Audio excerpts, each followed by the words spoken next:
Hello, and welcome to episode 6 of Moving the Goalpost. I am your host, Danny Mills. With me tonight, as always, Mr. Nicholas Orr. Morty, how's everything going tonight? Everything is going good. Ready to jump into week one pricing on DraftKings, build a lineup here, and discuss salaries. Absolutely. So tonight, as Morty just said, we're just going to take a look at the opening salaries for DraftKings as they did just release within the last couple of days. Morty's going to put together a lineup tonight just to kind of see what the first one looks like. And then more, are you looking at more of like a cash lineup or a tournament lineup? I'll just build like a tourney lineup. Just this is the first time that I've seen any of the pricing. I think I know like what one player cost, which I saw on Twitter, but beyond that, I haven't looked at anything yet. I just wanted to sort of react to it on the fly. So just mess around and build a tourney lineup just for the fun of it and see what it looks like. Awesome. And as I said when we actually did our intro episode, Morty is one of the sharper DFS players that I know, and not just in NFL. So it's really interesting to kind of go through his thought process. I'm sure last year I probably got on his nerves a little bit because I'd send him 10 questions a day, just separating cash lineups and tournaments and things of that nature, and just getting, I really value his opinion on that. So it's really neat to just go through this and get into the details with him. And then Morty, as you do open this and we get into the quarterbacks and we see their opening salaries, what stands out to you the most currently? Just looking at it, it's interesting to me that Lamar is actually the most expensive, that he costs more than Hurts. I would have sort of expected Hurts to maybe be a little more than Lamar, but I mean, Houston is obviously way worse than playing at New England, so I guess that might be why there's a little bit of a price difference. Fields, obviously, like he can always crush it, so I probably would play him a little bit. Burrow has been like historically pretty terrible against the Browns. I don't know why, but he just has never really done that well against them. So playing at Cleveland, I don't love it. I know it's one of the higher over-unders in the week, but it's still not like a huge fan. I really like the Miami and Chargers game. I think, if I'm not mistaken, it's the highest over under on the week, so people will probably have a lot of exposure to that. Um, Lawrence would be fine too. Cousins, I'm sure, would be all right. I think maybe my favorite play, just from like this range at least, just looking at it, might be Gino at home versus the Rams. Rams defense is pretty atrocious now. It's a shell of its former self. They have like one or two players left from their Super Bowl run a couple years ago. So sort of like Gino here. I'm not going to lock him in just yet. I want to still take a look at all the other players and the pricing and everything. But um, let's see. I don't And mind Bryce Young either. 5,500. Go ahead. Sorry, Danny. What were you going to say? well, I just wanted to I just wanted to ask really quick. So we're looking at this is going to be Sunday only, right? Because I don't see there's no Josh Allen or Mahomes on the slate. Yeah, it's Sunday only. Okay, Just perfect. just the main tournament. Yeah. So the one player salary that I did know was Sam Howell. So I knew he was 4,900, which is insanely cheap. They, I'm sure, are favored against the Cardinals. I think it's maybe a 6 point spread. At that price, I mean, you don't need a whole lot out of them. And I think Washington is definitely better than the Cardinals. They're playing in Washington. Depending on the price of other players, I would say some people will use Howell and cash maybe, but it depends on what everything else looks like. So for now, I would say just first look, my favorite plays would probably be Gino and Hal, just at the price. I mean, higher end, I'm okay with any of them. Any of these guys can go off really. Like I said, I think with this Miami Chargers game, people will probably stack it quite a bit just because it's got a higher point total and everything else. So it would make sense as well. So looking at running back, let's see. They got It's hard to Bijan at 8. it's hard to say right now too because hell, like it seems like half of the running backs in the league are either like disputing their contract, they're going to sit out, they want to trade, they're tweaking their groin in camp. So it's like, who knows who will actually be ready to play by the time the season comes around. But on the higher end, like obviously these guys can all crush it. It doesn't matter. They're like matchup proof. Like McCaffrey can go off against anybody. Playing at Pittsburgh, probably not the best matchup in the world, but I would still pretty much always have exposure to McCaffrey in tournaments just because any given week he can score 35 points. Eckler, I would say, is someone that I would play like in cash with a fairly good matchup at home, high point total. Like I would play him in cash over McCaffrey.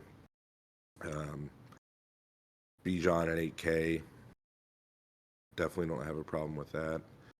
Let's see.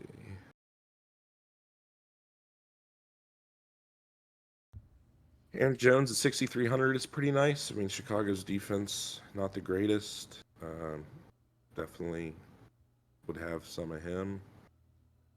I mean, if you did See if go there's one super Geno, cheap. Geno with the stack, Cam may not be a bad bring back at 6,200 there either.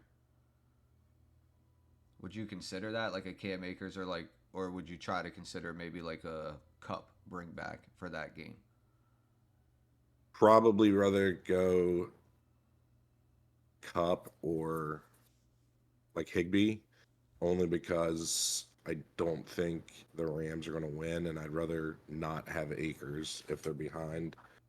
But it would be fine either way, I guess. Like I wouldn't have an issue with it.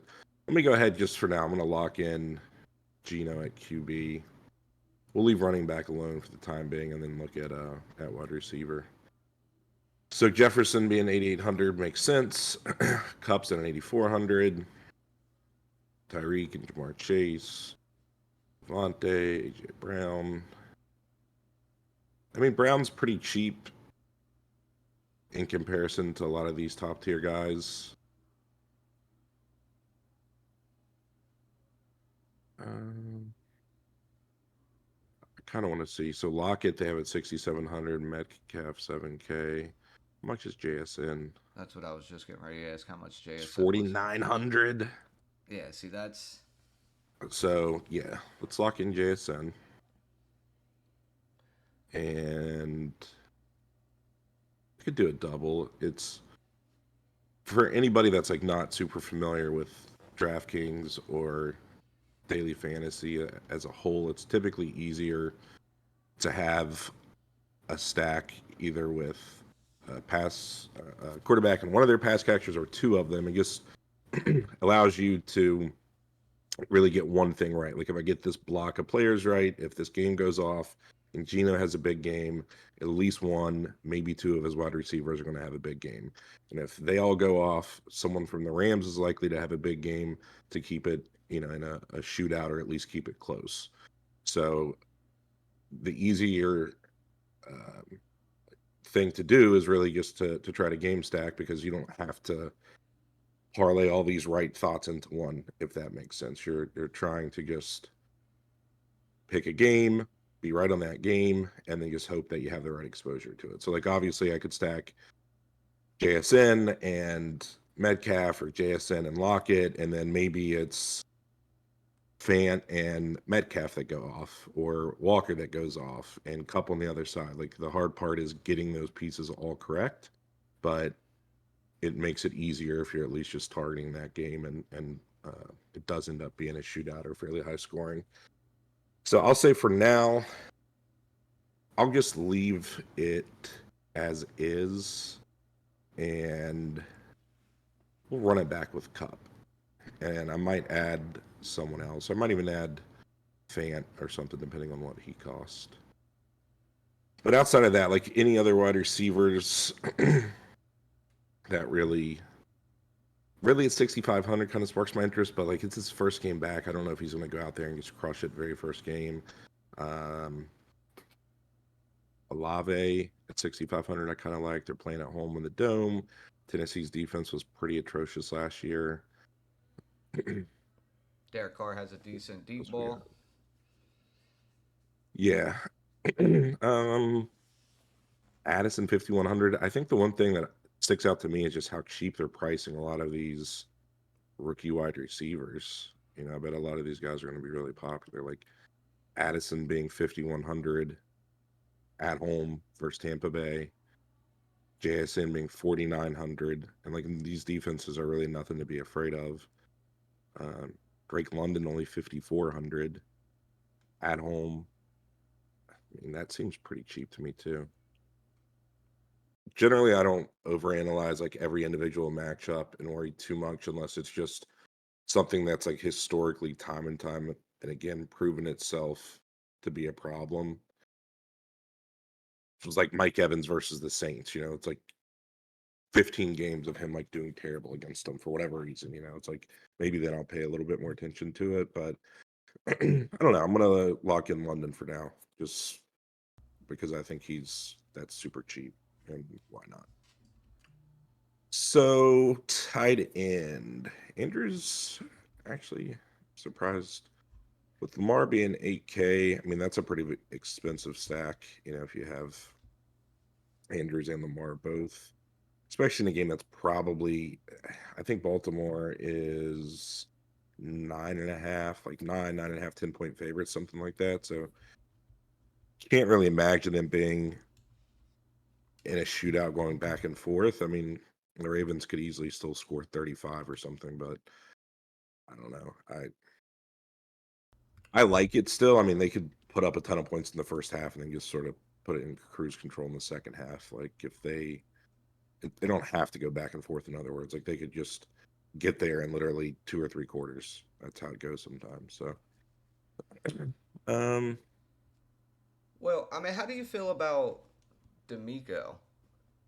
Because I think people are kind of underestimating how well coached Houston could be. I mean, I don't think it'll be close. I think the Ravens are, they should dominate in all aspects of the game. But I think the season in general for Houston, like I kind of feel like they're gonna be almost like Detroit was maybe like a year or two ago, where they don't win many football games, but they're gonna be a little bit more scrappier than what everybody thought they would be. I mean, they could be, but I mean, they're still 10 point underdogs. Like, I don't expect it to be close, really. I would say the Ravens' implied total is, I don't know, I would guess around 28, something like that. I don't even know exactly what the over under is on it. Let me see. So right now it's 44. So if they're 10 point underdogs, let's just say to make the math easy, their implied total would be right around there, like 27, 28, something like that. So,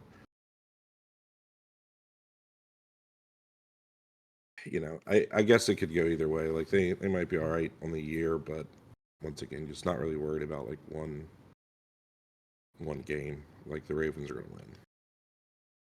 And they might win by a lot. So let's go back to running backs. So just gonna see where Miles Sanders is at.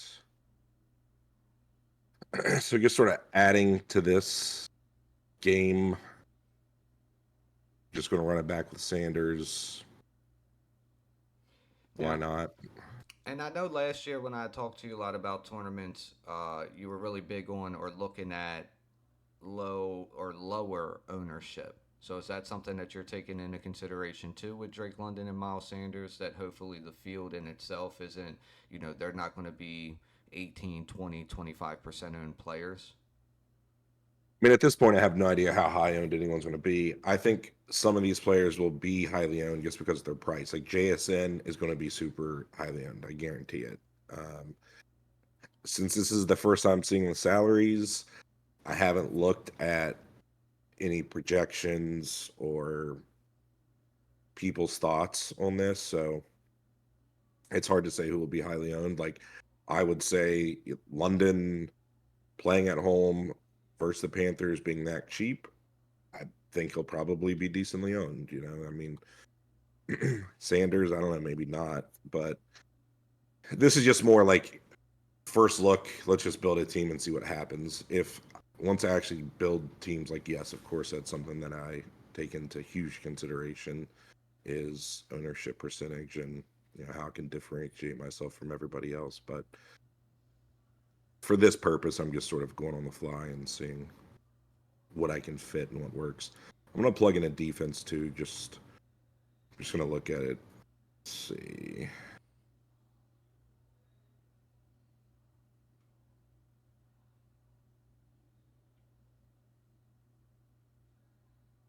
I'll just go with the Colts because why not?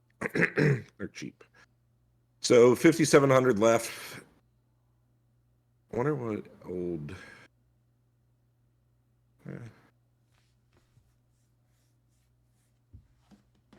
Trying to think what other games I would want to attack just in like general sense. Hawkinson at 5,900 is kind of crazy. Yeah, I don't hate it. Plug him in. See how the rest of the lineup looks.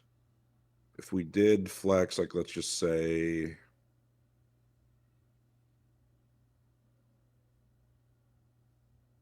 Metcalf, what does that leave us with? 4,300. That ain't gonna work. Find nobody that's viable that cheap. Definitely not. So if we took away Hawkinson, played like a cheaper tight end, let's just say we played Out of curiosity, how much is a Logan Thomas in this slate? 3,200. Okay. I could live with that. That leaves us 7K at the running back position.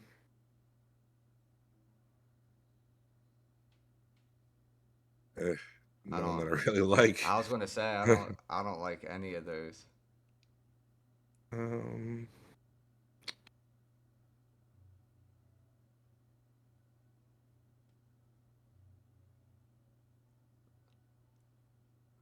So we'd have to get to. I mean, 7,800 for Henry, 8K for Bijan. If you wanted to add that to it. so I'm going to.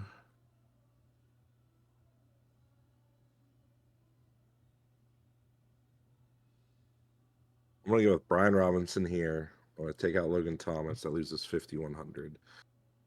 I think that for whatever reason, I actually like Brian Robinson this year. I feel like it's been years and years of them telling us like Antonio Gibson, and then like it just never happens. And last year, I mean, the dude got shot. Obviously, there's no way he was 100%. Whenever they were both in there over the final few weeks of the season, he was outscoring Gibson every week. And I don't know. Not that I like love him and I think he's gonna absolutely crush it, but I think Arizona's terrible. They're playing at home at that salary. I think why not? Well, we have a decent O line, and he already. I mean, Camp reports, and I know you got to look at them lightly, but Camp reports have come back and said he looks lighter, he looks more athletic, and he's already in football shape for the year, versus yeah getting shot and coming back a quarter way through. So, and then you still have to even I mean, I know with an injury, but I would imagine with any injury, even with being shot, it's still sitting in the back of your mind, and until you're fully comfortable and football ready, you're not going to move like that. So I agree with you. I don't think he's going to set records this year, but he could definitely have a good year, getting a lot of the base work. Yeah, definitely. Excuse me. And if So go ahead, sir. I was just going to say if Sam Howell is even decently good and they shred Arizona, they get to the goal line a couple times, he should be the one who punches it across too. So that could be a Yeah. nice hit at 5,100. Yeah, why not? And then let's see, we got one more just to get exposure to this Miami and Chargers game. Since it is the highest point total in the week, I'm going to take Everett, which allows us to spend up a little bit at defense. So we'll go.